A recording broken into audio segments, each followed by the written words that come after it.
Hello everyone and welcome back to another video. I'm finally back and you might notice there's a bit of a change of scenery. If you've been watching my other videos, you've seen that I have done a little bit of just open lapping kind of session. But to give a little bit more background, this is the first round of Challenge of the Americas. It's pretty much a 3-weekend series. Round 1 and 2 are in the weekend that you are seeing right now, where we are actually tiptoeing around on a pretty wet circuit. And you would think it's wet because it rained, but it's actually wet because it hailed. Super interesting kind of thing to happen in the desert, and we're going to get into another super interesting thing, which is my qualifying lap. And I guess just to start off, those of you who've been following, and coming from, Tri-C, that local club level, now stepping into these, I guess you would consider either regional races, national type races. So the level's a lot higher, and one of the things that I've been noticing a bit more are, where are my gaps as to, you might have noticed that I raced in the same exact track all year long for Tri-C, so this is really just, I felt, help my own driver development, as this is a race that took place about 3 months ago to date from the time that I'm recording this. So just kind of going through, I've seen tons of development, tons of benefits that come from just actually going to these different tracks, learning these different racetracks, finding out where I really need to improve. Because if you're just going around the same exact racetrack all the freaking time, you might think, oh yeah, it's just this corner, it's just that corner, but you don't really start to relate that into a bigger, I guess, systemic issue that you might have. And we'll talk about a little bit of that as we get started into the first race. One thing that I make sure to do is, I'm not going to call that my fault. I think that dude braked early, so definitely not my fault. And Race Hero was broken, so I'm kind of guesstimating here. However, we have made some positions, I think. We are in 20th. We didn't have a good qualifying, so going back to what I was talking about, definitely seeing some gaps for someone who kind of came from the club level, who was kind of doing pretty well. Everyone piles up right here, and I'm actually going to see if I can make an opportunity for an overtake right here. One of the awesome things about specifically this track, and I guess a lot of other tracks that you're going to see in this series and layouts, is that there's tons of overtaking opportunities. It's not just 2 opportunities that you'll see at Apex, or maybe 1 opportunity at Adams where you can kind of just defend your life away and everything will be okay. Here you need to be a lot more, I guess, intentional with the way that you're defending. You need to be a bit smarter with the way that you're making overtakes, and keep in mind that you might defend through one corner, but if you defend too much, you're going to leave yourself vulnerable in the next. So as we step into lap number 2, we've done probably what is the most important thing, and is survive, as we always talk about. And couldn't be happier to be here in survival. One thing that could make me a little bit happier is if I didn't keep blowing it on these turns. I guess maybe, time for excuses, right? The first time I've driven these tires, these Vegas are extremely sticky, and this track produces tons of grip. But as we can see, there's kind of areas where, I'm not necessarily maximizing the track. I'm turning in a little bit too early in some sections. And those were things that, I guess when you're, for example, at Apex, and for those of you that don't know what Apex is, you have straights like this, but the way that you exit the corners, it doesn't necessarily punish you if you're turning in too early, if you're not getting really good exits. Here, you get punished. If you don't get a good exit, you're going to lose a tenth down the straight. You're going to lose mile an hour down the straight. You're going to lose time. If you're in a qualifying session, I believe in the following weekends, round 3 and 4, I qualified 4/10 off pole, and I was all the way down in 17th position. So the margins are much, much closer. You can't be making mistakes just like that. But yeah, just kind of in general, we could talk a little bit about this lap, kind of the areas where I need to improve. Right here, I was really struggling to maximize the track. Look, if you see right there, I left just about almost 8 inches on the entry, and that just is a ton of speed that I'm leaving behind in terms of how much I can open up the corner, how much I can roll through there. this was another section right there, those fast S's. I was sometimes turning in a little bit too early and not allowing me to kind of, how do I explain it? Carry enough speed.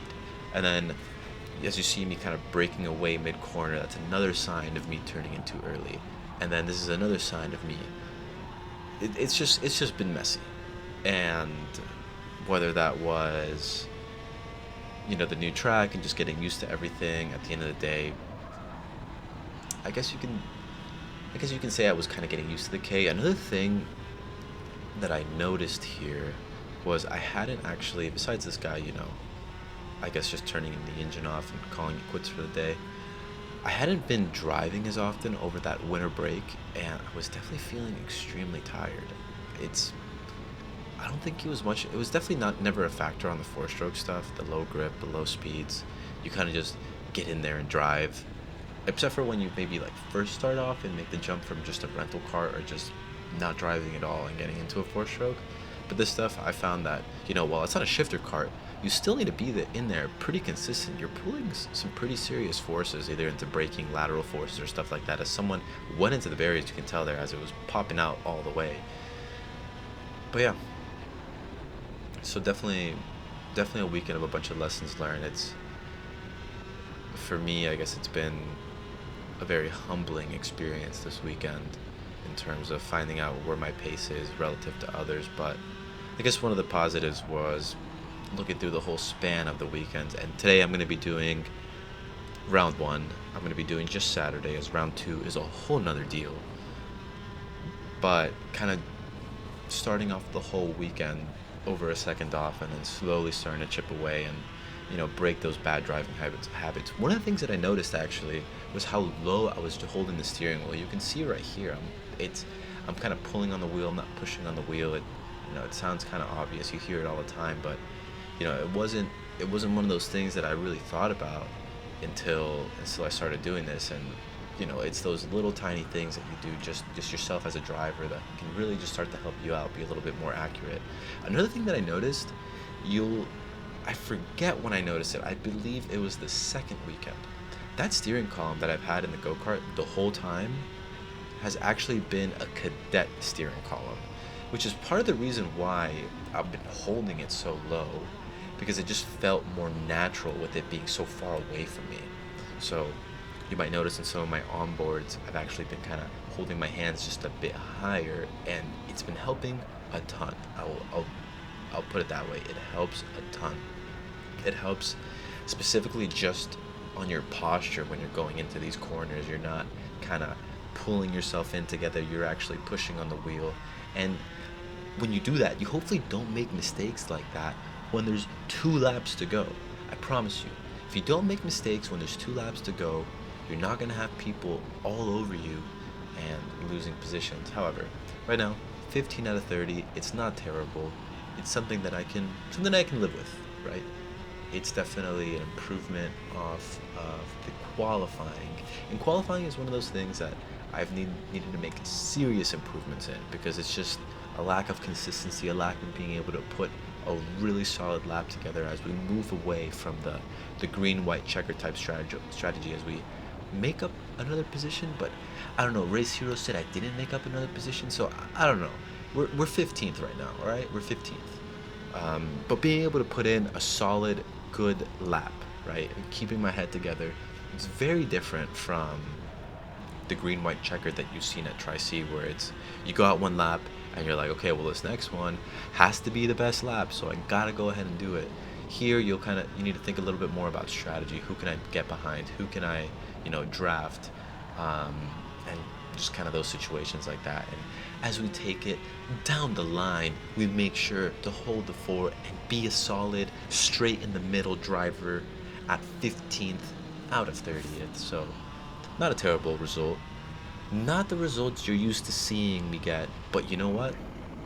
We're driving, and no disrespect to the other people in my videos, but we're driving with some high quality people.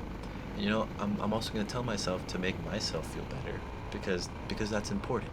It's important to make yourself feel good, right? So as we get into the start right here, I leave a massive gap, but thankfully the gap isn't so massive that I lose a place right there. But one of the issues that I did is I kind of kept it way too narrow, and you're going to see how I lost all that momentum. So this guy likes to break, I don't know, about like 100 yards early. I try to send it inside, but I don't really commit, and it was just kind of a mess of it, and I lost one position in these, I guess, 3 corners. Yes. This downhill braking zone was actually, I really, really enjoyed it. This whole track in general, I really enjoyed it. It's super high speed, tons of grip. The racing is really, really good. But I just really enjoyed the track. One of my favorite tracks that I've been to. And it's smooth.